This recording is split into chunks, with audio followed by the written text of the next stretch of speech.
the hands of a group of 9 French noblemen. These noblemen became known as the Knights Templar. The word cabal, meaning a group who conspire together, comes from the word Kabbalah.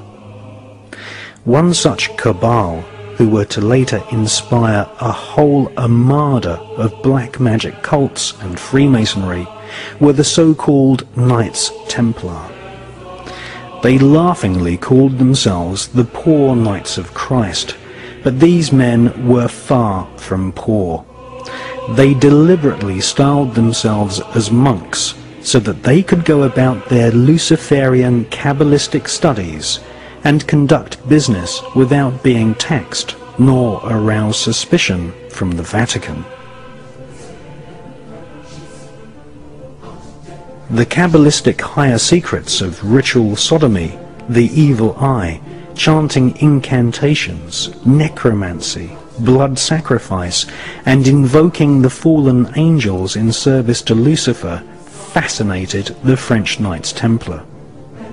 They realized that the Kabbalah originated in Palestine, and once they had realized that the Kabbalah was the key to untold spiritual magical power, they cunningly planned a bloody crusade to Palestine in order to search for more Kabbalistic and magical artifacts. They eventually discovered and looted the Temple of Solomon. Solomon was a biblical magician king who is accredited with inspiring large parts of the corpus of works we now know as the Kabbalah.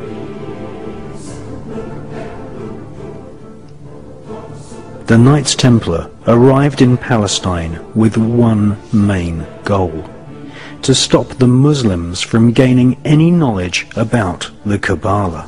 The Knights Templar, once they had discovered the magical teachings of the Kabbalah, were dedicated utterly to destroying its origins so that they might hold its secrets exclusively. After 200 years of Kabbalistic magic and bloodthirsty crusades, wantonly murdering children, women, and engaging in ritualized sodomy, the French Knights Templar were rounded up, tortured, and executed.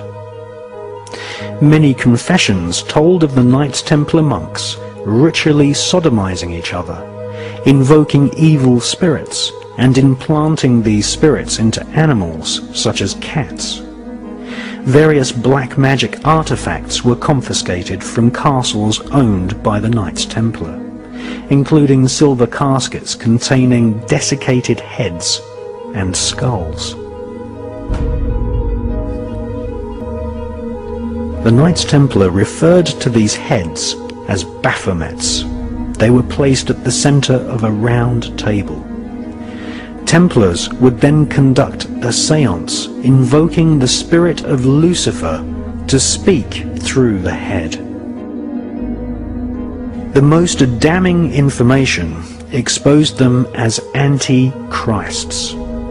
Several Knights Templar confessed that the image of Jesus was spat upon and trampled during Kabbalistic rituals, a satanic tradition which is still practiced to this day at lodges of the Ordo Templi Orientis, which was once headed by Aleister Crowley. Many Knights Templar bribed their way out of prison and escaped to Scotland and the Mediterranean island of Malta. They first renamed themselves the Sovereign Knights of Malta, and then, after establishing trade routes to North America long before Christopher Columbus, they re-emerged in Scotland, calling themselves Freemasons.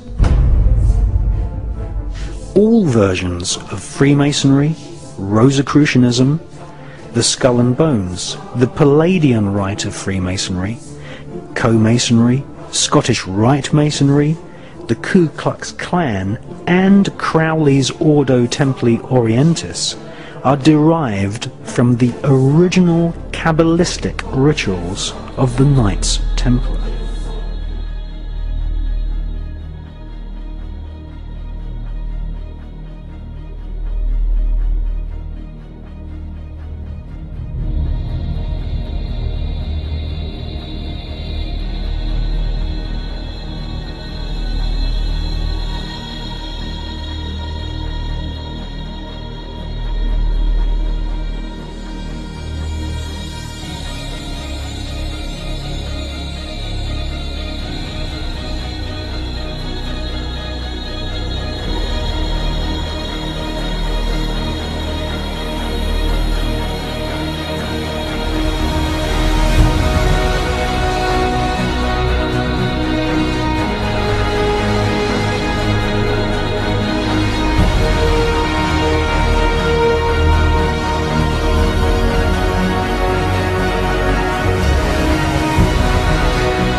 The Illuminati is a global network of witch covens, black magicians, and Freemasons.